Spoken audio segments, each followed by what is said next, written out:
What's up, guys? It's your girl Key, and I am back for another video. So I have been promising that I was going to finish up the Jubilee One Black Radical versus 20 Black Conservatives with Amanda Seales for about a week now. Things have been busy, things have been crazy, but I want to make sure that I stick to my obligations and do the second half of this video. If you want to watch the part one that I did, it's down here in the description. Go ahead and check it out. So now we are going to go into part two. This one is not going to be as long as part one. Part one, I think I was like 48 minutes. This one's going to be maybe less than that. We only have a couple more people that I want to review. So what we're going to start with is her next claim, and that is claim three: systematic racism isn't a theory. It is our lived reality backed by data and history. So I remember mentioning that she said that statistics and data lie all the time, but now she's going to be relying on data, which again is a little bit of hypocritical. But again, like I've said, and people have been jumping in my comments in the first video, that, Amanda's so smart, she's so talented, she's so this and that.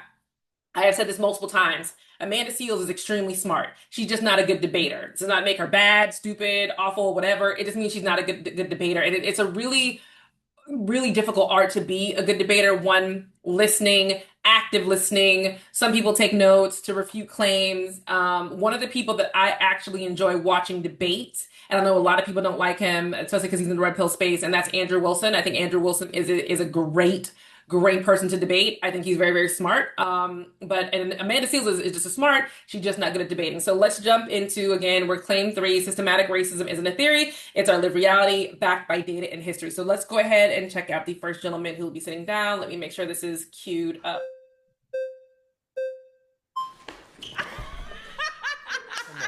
All right. How you doing, Amanda? I'm Hello, Ryan. Ryan. Nice to meet you. Thanks for being here. All right. Well, what I would say is, as far as systematic racism, right? I think most of us would agree that, at the very least, it has occurred in this country. Okay. Right. We've had slavery, we've had Jim Crow segregation, all these different things. Yeah. I think my argument would be that right now, in modern America, I don't think, at the very least, it's not as prevalent as it has been to where it could stop us from being successful. Okay. I would say that it's not a thing anymore where it needs to be talked about so much and so much attention focused on it. I don't think that currently there is systematic racism in a way that it's going to be harmful to us, like I said, to stop us. If anything, really, I think institutions such as things with DEI. What do you think DEI is? Basically, I think that it's in a way it's racism against other races outside of blacks. And so, where did you get that concept of it from? I've researched a lot of things. I looked at different. Okay, so here is my first issue, and she's going to break it down to him. So DEI actually originally was established to help white women get jobs in the workforce during the feminist movement. That's what the original DEI was. Now, DEI now, and it's annoying to me when people are confused by this. What DEI always meant was that if you have 5 resumes in front of you, an Asian person, a white woman, a white man, a black person, Indian, Pakistani, Hispanic, you have all these resumes in front of you, that you are no longer looking at the name. You are only looking at the qualifications underneath. It was never meant for blacks or people of color to have a leg up over anybody. What it was supposed to be was that we are all starting on the same starting line. It's not guaranteeing an outcome. It's not guaranteeing we get placed somewhere. It's just saying, hey, we're all going to start on the same place. That is what DEI originally was for, because back in the day, they weren't even giving black people the opportunity to go up for these jobs. We have black people today who have resumes who actually either whiten up their names to make sure they can at least get an interview, or, there's some jobs will say you don't have to put the name down at all. You can put the qualifications, and they'll go in later and have a conversation with you, or they'll ask after the fact. So that's really what DEI, really meant when it comes to job qualifications. Now, as far as DEI inside of stores, for example, Target, which is having a lot of issues right now, Target originally didn't carry that many black hair care products. Whether you like it or not, black hair is completely different from white and Hispanic hair. And Indian hair is very different from white hair, Hispanic hair, and black hair. So as far as black hair is concerned, for a long time, they had the ethnic hair aisle. That ethnic hair aisle maybe had some box perms, Just for Me, and some grease.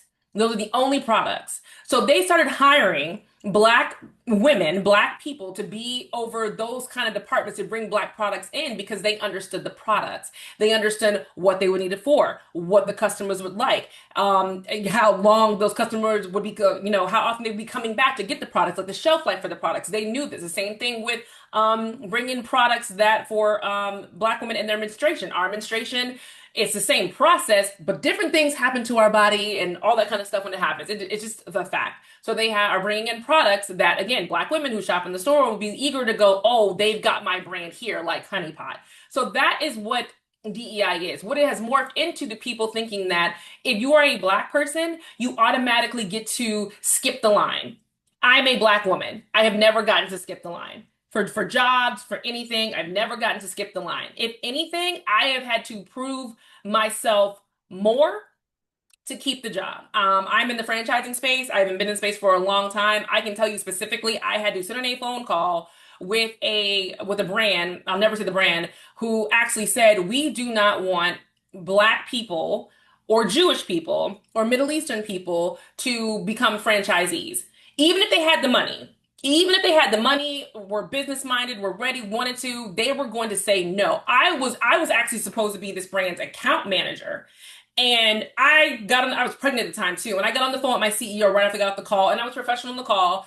I said, I don't care what you do.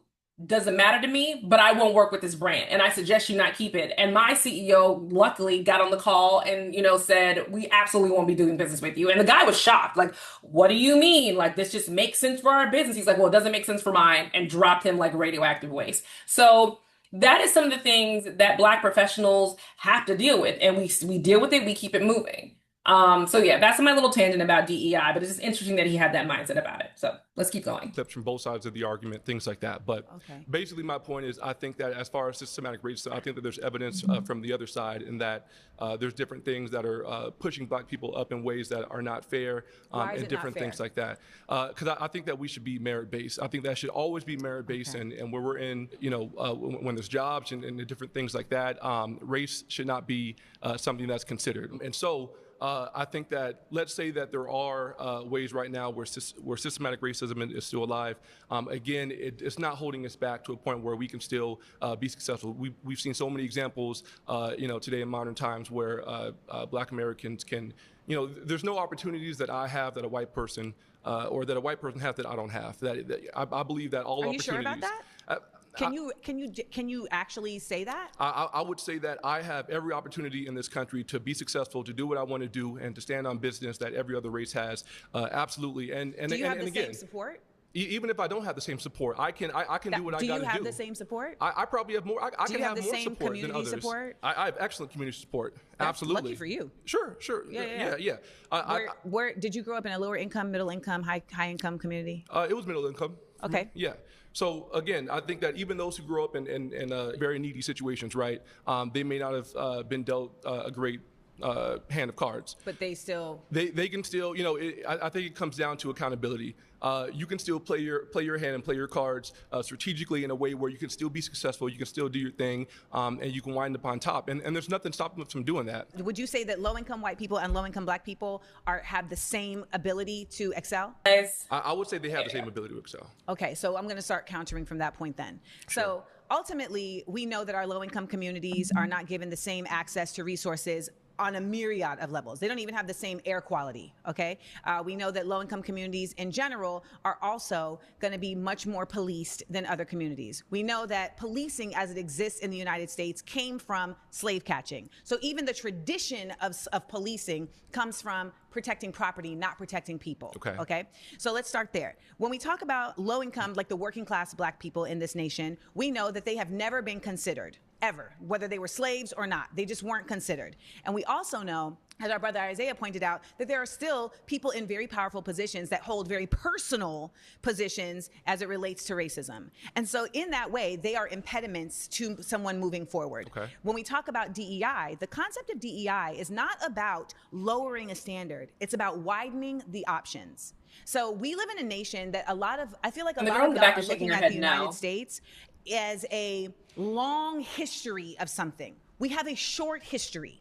All right? For 400 years, there was slavery. Black people were not even considered whole humans. We were 3/5 human. After the Civil War, during Reconstruction, Black people were then subjected to the Black Laws. The Black Laws were specifically for Black people. The Black Laws incarcerated Black people at such an exorbitant rate that they were able to get another slave labor force through the 13th Amendment, because you had Black people that were serving entire life, like months-long, years-long years-long sentences for jaywalking. Okay. So when we look at these things, we act as if, well, why can't we just get over that? That's 2 generations previous, okay? So if a father in the early 1900s was incarcerated for 2 years, how do you think that would impede their family from being able to grow, right? Sure. Now you're affecting the ability for their children to have 2 parents in the home. You also now have a mother who's like incredibly stressed and may have to always be working, so she's not able to parent, etc. We also know that there is a continued effort in this nation to not have Black people know the history of this nation. Like our good sis here was talking about, like, we have resilience, but this nation actively works systemically to keep that from us, right? We look in Florida at the laws that they are passing to not allow education about our past. And we know that if we don't know where we came from, how can we know where we're going? Sure, okay. All right, So, I'm so sorry. I'm sorry. all good. That's flat. So one word that keeps coming up over and over again with all these people is take accountability. Black people aren't taking accountability. Black people aren't taking accountability. I think Black people are taking accountability. I think what these group of people are looking at are the people we see on, the neighborhood talk, the shade room on TikTok, who are low income Black people who want to complain, who are on welfare or whatever. They're not looking at Black people like me, my mother, my family, my brother, my friends, the people they're talking about, I don't even recognize. Like, we all take accountability for where we are, and we have to pull up our bootstraps and move forward. I'm one of those women who, before my recent job that I've had for very, very many years, and, being a consultant, I could not keep a job. I couldn't. I did not do good in a workspace. I did not do good in office space. And I spent a lot of time getting jobs, losing jobs, getting jobs, losing jobs, getting jobs, losing jobs. And I had to cry, and then pick myself back up again, literally. I had to take accountability for who I was and what I wasn't good at and keep it moving. And a lot of the Black people I know are like that. So I don't know why accountability is something that they don't see among Black people. It's like they're only talking about the welfare queens and the baby daddies and the ones not working and all that kind of stuff. They're not talking about actual, working middle class, hardworking Black people. And it almost seems like all of these people are from the same areas. Like almost all of them are from Chicago, have dealt with some kind of really serious, hardcore, violence or some kind of really bad situation that has caused them to be a Black conservative.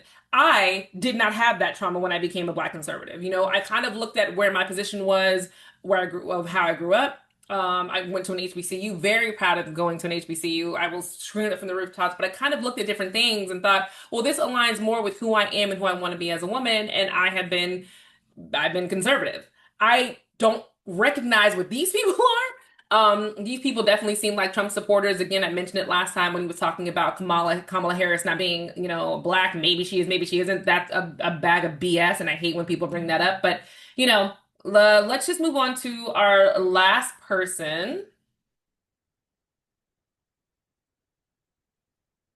Yeah. And this is the kid in the yellow shirt who really is highly, he's troubled. He's troubled. But let's go ahead and get into this moment. I'm back. So let's talk about facts. I just want to move back to systemic racism because you mentioned systemic racism earlier. I just want to look at 3 applications of systemic racism against white people and against East Asians as well. So for example, we have the National College Attainment Network, which defines affirmative action or even race-conscious admissions as taking race as one of the factors in whether or not you're going to admit a student. And we noticed that when race-conscious admissions was out of it, Black enrollment dropped 64%. At UC Berkeley. And that is an act of systemic racism. Trying to look at people's races and allow them into colleges whether or not they're of a set race is racism. And it's race conscious. And Martin Luther King's most famous quote is that he doesn't want his children to be judged based on race, but by the content of their character, and the content of people's characters.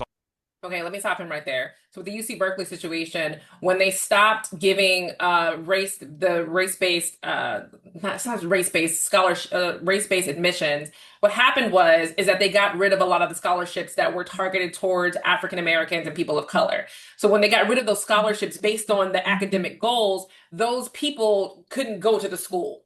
Like once those things are gone, they may be super smart, have all the brains in the world, be able to get into the school, but they can't afford the school. And maybe they did. The UC Berkeley is very expensive, and maybe even if they got scholarships and this and that, they didn't have enough to go to the school. So that's why that dropped. One of the things that's the opposite of race-based admissions is money admissions and legacy, where your child can be dumb as a post, but because you have the wealth to buy a library, invest in the labs, invest in their research projects, your child is now admitted, which I think is just as bad if people were just getting in saying, hey, you're black, or welcome to our school, which has never been a thing. It's never been a thing that you can be black and get into Harvard. You still have to survive at Harvard. You still have to pass the classes, do the tests, everything at Harvard. The same thing at UC Berkeley, the same thing at Brown, the same thing at all of these elite schools. You may be able to get in and they saw, wow, we would like to have a more diverse school, so we'll admit more black people, or there's a scholarship here. They qualify for the scholarship. Welcome to our school, but you still have to get the degree and you still have to pass. So that's his claim number one. It's already crazy to me. Also includes merit. We have another example of systemic racism. Burgess Owens, he's a representative out of Utah. He's a black Republican representative. He called out the MIT president for having black-only dormitories. I mean, what does that mean? Why are we trying to segregate each other and say that black people feel safer amongst black people when the truth is they're actually more in danger when they're around black people? And that's unfortunate. It's sad that I'm saying this, but it's the case. And I have Again, he is trying to compare black educated kids at MIT to black people who are living in the worst areas of Chicago, LA, and New York. They're two different things. I talked about this in the first video. When you're on a black college campus, excuse me, if you're a black student on a PWI, predominantly white university, it can feel very isolating. You don't see anybody who looks like you, listens to the music you listen to, talks like you, shares the same stories. You know, when it's family day, instead of them just having their parents come up, you got your family, your mom, your auntie, your cousins who want to come see you, be proud of you, take pictures of you to show them around campus. It's a different experience that we have as black people that we should be able to share. It does not mean we're better. It does not mean segregation. It just means giving black people, Indian people, you know, people of different races a safe space. Hell, if there was a community in, well, some schools actually have this. The Italian Students Association, I don't think they get their own dorm, but they definitely have the Irish Student Association, the Italian Student Association, because those kids have a rich history that other Irish kids will get. The same thing with the Jewish community that other Jewish kids will get. If it's all Jewish kids who live in the same dorm. It's different lifestyles, and people should be able to go home after a long day. You know, it's the same thing like you go to work and you come home.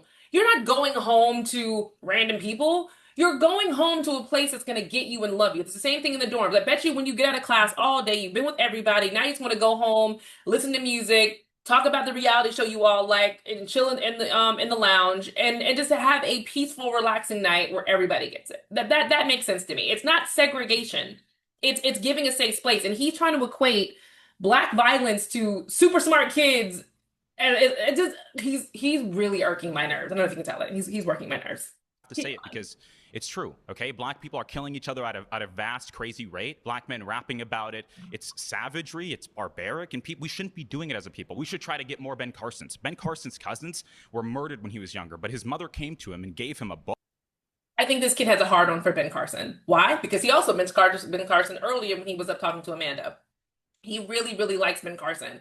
And I want to tell this young man, there are other black people who are successful who are not Ben Carson. Now, Ben Carson is successful. He's done well. He's a neurosurgeon, for God's sakes. He's a very successful.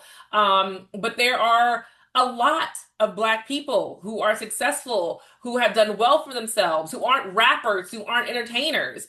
I mean, look at Venus and Serena Williams. They've done very, very well for themselves. I know somebody like him won't respect Barack Obama, but Barack Obama, very well for himself. Michelle Obama, done very well for themselves. Colin Powell, done very well for himself. Very successful, very smart. Condoleezza Rice, my hero, very smart, done well for herself. So there are black people other than Ben Carson, but I guess it fits his narrative of family members died of gun violence and still made it through. I don't, this kid's weird. I'm sorry. and told Ben Carson to read and study so to not be like his cousins. And Ben Carson separated two twins at the back of the head, and he's Amanda's face, she's so over it. And honey, I'm with you, Amanda. I'm over it too. I wouldn't even say anything to him. I would just wait for him to finish talking and then wait for all the flags to go up. But that's just me. known as one of the best renowned neurologists or neuroscientists that we've ever seen, right? Ben That's Carson what we said should that encourage slaves people. were immigrants. Well, they were brought here to the United States, and many of them were slaves, and we know that to be a fact. What is the difference between someone being an immigrant and being a stolen person? I mean, I understand that many people were stolen here, but 90% of historians agree that slavery would have not been possible if black slave owners within Africa didn't sell off their people. White people. She's about to make a very good point. There was no black people, white people situation in Africa. People were people. There was no label on who they were and what they were. You were sharing your own, you're selling your own people. It didn't matter. The same thing the Romans did. The Romans sold their own people. The Roman enslaved their own people. Romans also went to other countries and enslaved their own people. Same thing with the British. The British actually took prisoners. If you committed a crime, a heinous crime, you were shipped to the Americas as a slave. But they changed that and said that no slave could if no prisoner could travel without being compensated. I forgot when that happened, but it's always started with people of that country selling their own people. So them trying to make it seem, black people black people started it. No, people who lived in Africa who happened to be black sold each other, just like the Romans, just like every other country. People didn't show up and just start stealing people. They didn't do that. That's not They how that worked. literally did that. But they didn't. They worked with black owners and black They the Arabs. The same literally thing. did that. It's funny. And you guys she's Arabs look- right. did that as well. And I Let me pause it right there. She's also right about that white people found out this practice was happening in Africa and that they could get these people, and they started buying them and selling them, and it became the slave trade. Like swarms and swaths of people going to Africa, getting 200 people, putting those 200 people on a boat. All those people go to America, and maybe 50 survive, and you go back and you get more, or you quote unquote breed. I hate to use it. That's what it was. It became a business. It became like a factory kind of system when it comes to slavery. But she's going to talk about it more. I think it's They very did it in the 7th important, century, and I too. think it's important to note that there is an oversimplification of history as well as of black people in Africa. There's a failure to acknowledge that in Africa, black people did not consider themselves black people. That was a racial distinction that was solely created by white oppressors to legitimize slavery. Arab oppressors, actually, because the Arabs did it in the 7th To century. They legitimize, were the first ones. They did not name it under blackness. They simply just decided we're going to go and have enslavers. This was a decision that was actualized and then tried to be pushed forward through eugenics. Literally, there was an executive order that was passed a few months ago that said that Donald Trump wants to now control the museums because he wants to take back control of the narrative around race. And in one of these museums that they cited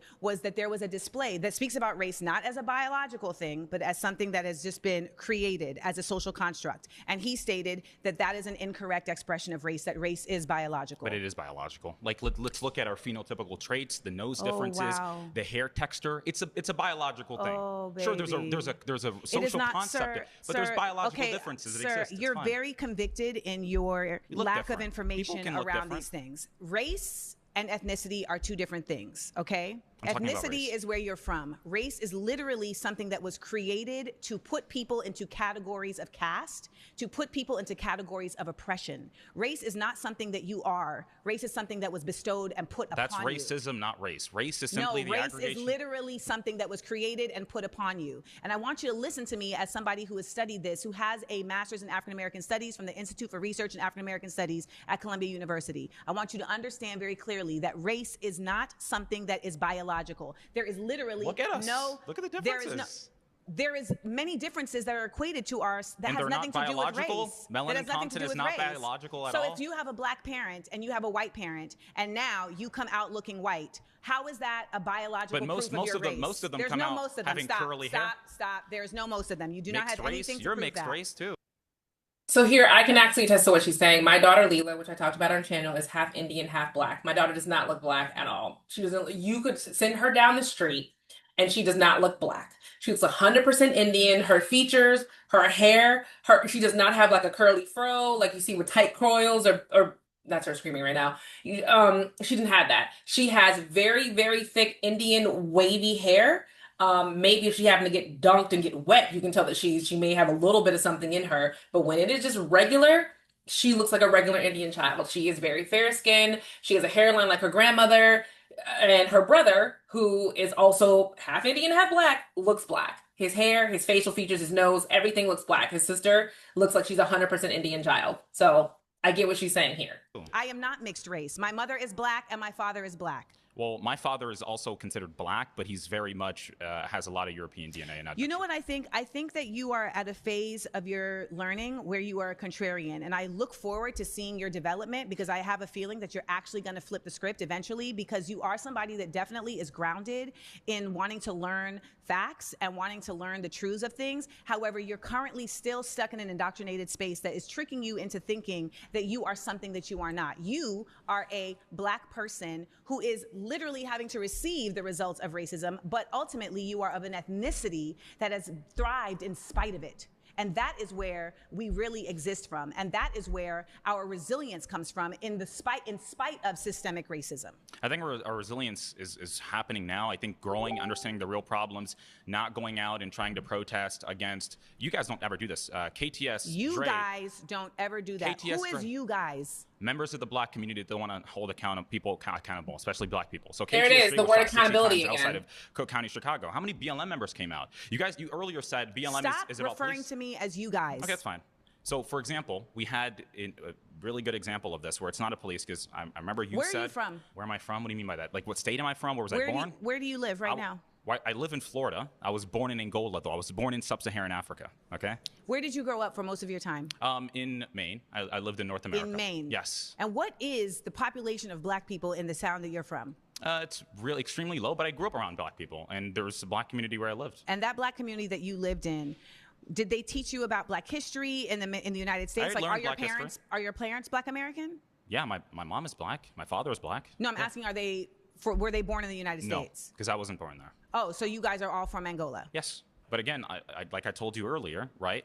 In terms of people like KTS, Dre, they were shot. BLM doesn't come out for them. And I remember you earlier Well, I said, think it's really hold on, can I important please finish? Can I please finish? You earlier said that BLM is worried about police, but when Daniel Penny choked out the man that we all know was causing violence on that subway train, He was not causing violence. He was threatening Causing people. disruption is not causing violence. He was threatening people. Causing disruption is not and the causing people violence. there, and the people there helped him also, and we know that we helped them. I don't know what that has to do with BLM. Random people on a train is not Black BLM Lives showed Matter. up. BLM showed up for that. They did. Showed up for what? BLM showed up threatening white people, saying that they're going to No, go they get white didn't. people now. They BLM did. protested. BLM That's New York. not- BLM Research protest. that. Where did you get that from? I- You see, BLM New York.